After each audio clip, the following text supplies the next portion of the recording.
హాయర్స్ అందరూ బాగున్నారా? Welcome to ASHA Telugu talks. ఈరోజు మళ్ళీ మంచి వీడియోతో వచ్చేసానండి. ఇది చాలా ఇన్ఫర్మేషన్ వీడియో. మీ పెళ్ళిళ్ళకి కానీ గృహప్రవేశాలకి కానీ ఏ ఫంక్షన్స్కి అయినా సరే మీరు షాపింగ్ చేసుకోవాలంటే బడ్జెట్లో ఈ వీడియో చూస్తే మీకు ఒక అవగాహన వస్తుంది. నేను నా గృహప్రవేశానికి చేసిన షాపింగ్కి వీడియోస్ నేను మీతో షేర్ చేసుకుంటున్నాను. నేను తీసుకున్న జాగ్రత్తలు సలహాలు ఛానల్ ద్వారా మీకు అందజేద్దామని ఈ వీడియో అయితే చేస్తున్నాను. ఈ వీడియో నేను షాపింగ్ చేసింది ఇక్కడ చాలా తిరిగానండి. నార్మల్ పెద్ద పెద్ద షోరూమ్కి వెళ్ళాను, కానీ మన బడ్జెట్ దాటిపోతుంది. నేను బడ్జెట్ ఒకటి వేసుకున్నాను, ఆ బడ్జెట్లోనే మనకు అన్నీ అయిపోవాలి అన్నట్టుగా ప్లానింగ్ చేసుకున్నాను. సో నేను ఎక్కడికి వెళ్ళాను, ఎక్కడ షాపింగ్ చేశాను, నాకు ఎంత తక్కువకి వచ్చినాయి ఏంటి అనేది మీతో నేను షేర్ చేసుకున్నాను. ఈ షాప్ వచ్చేసి మనకి మదీనాలో తీసుకున్నాను. మదీనా అంటేనే మీకు ఆల్మోస్ట్ అన్ని ఏరియాస్కి హోల్సేల్గా వెళ్ళే ప్లేస్, హోల్సేల్ మార్కెట్. సో మనకి అక్కడికి అంటే హోల్సేల్గా కొంటేనే మనకి హోల్సేల్ ప్రైస్ పడుతుంది, లేదంటే రీటైల్ ప్రైస్ పడుతుంది అని ఆలోచన కూడా వద్దు మీకు. ఎందుకంటే అక్కడ ఒక్క పీస్ అయినా సరే హోల్సేల్ రేట్కే దొరుకుద్ది. కాకపోతే మనం టైం ఇవ్వాలి, తర్వాత లాంగ్ డిస్టెన్స్ ఎక్కువ. ఇప్పుడు ఫర్ ఎగ్జాంపుల్ ఒక చీర కొనుక్కోవడానికి మనం అక్కడికి వెళ్ళి కొనుక్కుంటే మనకి అది అఫోర్డబుల్ కాదు. బస్సులో వెళ్ళినా దట్టు ఎలా వెళ్ళినా టైం చూసుకుని చక్కగా వెళ్ళి ఒక 20,000 30,000 మీరు ఎంతమందికి బట్టలు పెట్టాలనుకుంటున్నాం, మేము బడ్జెట్ ఎంతో అనుకుని చక్కగా క్యాష్ పట్టుకుని వెళ్ళండి. ఆన్లైన్ పేమెంట్లు అవి చాలా తక్కువ షాప్లో అడుగుతారు, లేకపోతే 2% ఎక్స్ట్రా ఛార్జ్ చేస్తున్నారు. అందుకని కార్డుల కంటే క్యాష్ పట్టుకుని వెళ్తే మీకు ఇలాంటి హోల్సేల్ షాపుల్లో ఏమంటారు షాపింగ్ చేసుకోవడానికి ఈజీ అవుతుంది. తర్వాత మీ బడ్జెట్లో ఇప్పుడు ఒక ₹1,00,000 అనుకుంటే ₹1,00,000లోనే మనం అక్కడ షాపింగ్ చేసేయచ్చు. 50,000 అనుకుంటే 50,000లో కూడా షాపింగ్ చేయొచ్చు. మన దగ్గర ఎంత డబ్బు ఉంటే దానికి తగ్గట్టు మంచివి డ్రెస్సులు కొనుక్కోవచ్చు, బట్టలు అయినా సరే. నేను చక్కగా మదీనాకు వెళ్ళిపోయాను. ఎంతమందికి బట్టలు పెట్టాలో అంతమందికి చక్కగా చీరలు తీసుకున్నాను. నాకు పట్టు చీర తీసుకున్నాను. 1 గ్రామ్ గోల్డ్ 2 గ్రామ్ గోల్డ్ అలా చెప్పారు కదా, అట్లాంటివన్నీ చూపించారు వాళ్ళు. ₹500 నుంచి ₹100 నుంచి కూడా చూపించారు. ₹500 నుంచి 30,000 40,000 దాకా కూడా చూపించారు. ఇవే షోరూంలో మనకి ఇంకా కాస్ట్ ఉంటుంది, మీకు అర్థమవుతుంది.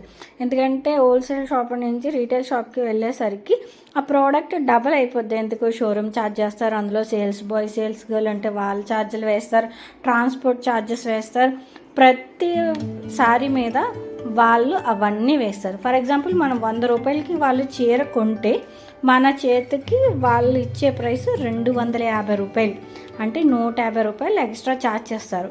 అంటే వాళ్ళు ఎక్కువ తీసుకుంటున్నారని నేను చెప్పను, ఎందుకంటే వాళ్ళ మెయింటెనెన్స్. మీరు మదీనా దాకా వెళ్ళక్కర్లేదు, మీ దగ్గరికి అది వచ్చేసింది. సో ఆబ్వియస్లీ ఆ కాస్ట్ ఉంటుంది. మనం ఇక్కడ వెళ్తే ఆ ₹150కి మనం 4 చీరలు ట్రాన్స్పోర్ట్ ఛార్జెస్, ఆ 150 ట్రాన్స్పోర్ట్ ఛార్జెస్ ఒక్క దానికి పడుతుంది. మిగతా 4 చీరలు మనం తక్కువ కొనుక్కోవచ్చు. అదే మన షాప్కి వెళ్ళి కొనుక్కున్న దానికి హోల్సేల్ షాప్కి వెళ్ళి కొనుక్కున్న దానికి తేడా. ఎక్కువ బట్టలు కావాలనుకున్నప్పుడు హోల్సేల్ షాపులకి వెళ్ళిపోయి కొనుక్కోవడం బెటర్ అని నేను అనుకుంటున్నాను. ఎందుకంటే నాకు బడ్జెట్ అంటున్నాను కదా, అందుకని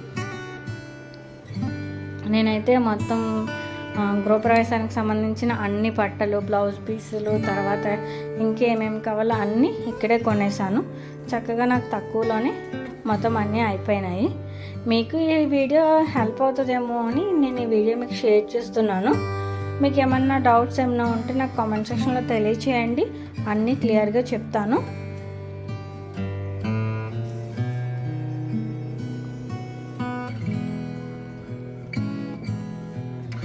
నా ఈ వీడియో పూర్తిగా చూసి ఎక్కడైనా మీకు ఏమైనా సారీస్ అవి నచ్చితే చక్కగా ఏమంటారు స్క్రీన్ షాట్ తీసి చక్కగా వెళ్ళి షాపింగ్కి వెళ్ళి షాప్ చేసుకోవచ్చు.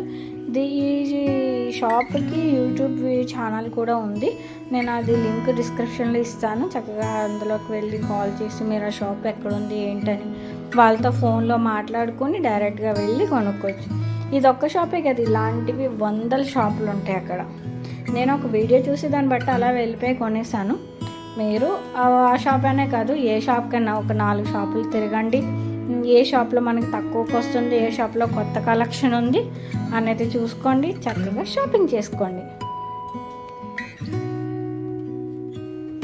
మీకు ఇంకొకటి చెప్పాలి, బట్టల షాపింగే కాదు, ఇంకా ఇంకేంటి గృహప్రవేశం అంటే ఏమేంటి, మనకి ఇల్లు కొన్నప్పటి నుంచి సీలింగ్ వర్కే కాదు, వుడ్ వర్కే కాదు, అక్కడ ఉన్న వాతావరణం అవన్నీ మనం చెక్ చేసుకుంటూ ఉండాలి. వాటర్ సంబంధించి ఇల్లు ఏమంటారు, ఇల్లు అలగ్గానే పండగ అవుతూ అని అంటారు చూసారా, అది చాలా నిజం. మనం లోన్ పెట్టి ఇల్లు కొనేసినంత మాత్రాన ఇల్లు మన సొంతం అయిపోయినట్టు కాదు. లోను ఎవరైతే ఇస్తున్నారో వాళ్ళ సొంతం. అది బ్యాంక్ ఇస్తే బ్యాంక్ సొంతం, ఎవరన్నా దగ్గరన్నా అప్పు తెస్తే వాళ్ళ సొంతం అన్నట్టు. కాకపోతే మనకి ఓనర్స్ ఉండరు, అంతేగాని అది మనకి అద్దిల్లు అన్నట్టే లెక్క. మీరు చేసే షాపింగే కాదు, మీరు పెట్టే ఖర్చే కాదు, ప్రతి రూపాయి మీరు సేవ్ చేస్తేనే అది మనం పెట్టిన 15 సంవత్సరాలు అవ్వచ్చు, 10 సంవత్సరాలు అవ్వచ్చు, 20 సంవత్సరాలు అవ్వచ్చు, అది తొందరగా ఆ లోన్ క్లియర్ చేసి ఆ ఇల్లు మీద అనిపించుకోగలుగుతారు. ఎంత 100% లోన్లు పెట్టి అప్పు చేసే ఇల్లు కొనుక్కుంటారు, కడతారు. మొత్తం ₹1,00,000 ఇల్లు ఖర్చు అయితే ₹1,00,000 చేతిలో ఉంటేనే ఇల్లు కొనరు కదా. ఇప్పుడు అందరూ ఈఎంఐలు పెట్టేసుకుని ఇల్లు కొనుక్కుంటున్నారు. కాబట్టి నాకు తెలిసిన విషయం మీతో షేర్ చేసుకుంటుంది ఏంటంటే ఇది.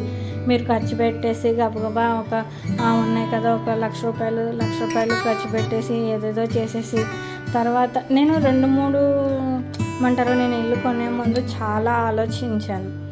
ఏంటి, ఇల్లు కొంటున్నాము, మనకు వచ్చేది డైలీ ఇంత వస్తుంది, మనం ఇప్పుడు సింగిల్ బెడ్రూమ్లో ఉన్నాము అంటే మనకి డబల్ ట్రిపుల్ అవుతుంది, మనకు వచ్చే ఇన్కమ్తో అది మనం కట్టగలుగుతామా? ఇల్లు కొనేసుకున్నాం గమ్ముని, తర్వాత ఈఎంఐలు కట్టకపోతే బ్యాంక్లో తీసేసుకుంటారు, లేదంటే సొసైటీలో ఉన్న మంచి పేరు పోతుంది. అందుకని మీరు ఇల్లు కొనే ముందు మొత్తం మీ ఖర్చులన్నీ మీ కంట్రోల్లోకి వచ్చేయాలి. మనకి ఇంతకుముందు ఇల్లు కొనకముందు ఇంట్లోకి 10,000 ఖర్చు అవుతుంది అంటే మనం ఇల్లు కొన్నాక మనకి 5,000తోని మనం మెయింటెనెన్స్ చేసుకోగలగాలి. 5,000 కూడా మనకి ఎప్పుడైనా ఈఎంఐ కట్టలేని పరిస్థితి వస్తే మనకి అవి సేఫ్ సైడ్ మనీ అవుతాయి. ఫర్ ఎగ్జాంపుల్ మీకు కరోనా టైంలోనే చాలామందికి అర్థమైపోయా ఉంటుంది మనకి ఇన్కమ్ ఆగిపోతే ఎంత సఫర్ అవుతామో అని. అందుకని మీరు ఇల్లు కొనుక్కుంటే కనుక ఇలాంటి జాగ్రత్తలు చాలా చాలా చాలా తీసుకోవాలి. ప్రతి రూపాయి మనకి అది రూపాయి అవ్వచ్చు, మళ్ళీ ఒక ₹10 అలా ఒక చోట పెడితే అవి ₹100 అవుతాయి. అందుకే ఏ ఒక్క రూపాయి కూడా గమ్మున ఖర్చు పెట్టేసుకోకండి. ఇల్లు కొనుక్కునేటప్పుడు ప్రతి రూపాయి చాలా జాగ్రత్తగా ఖర్చు పెట్టండి.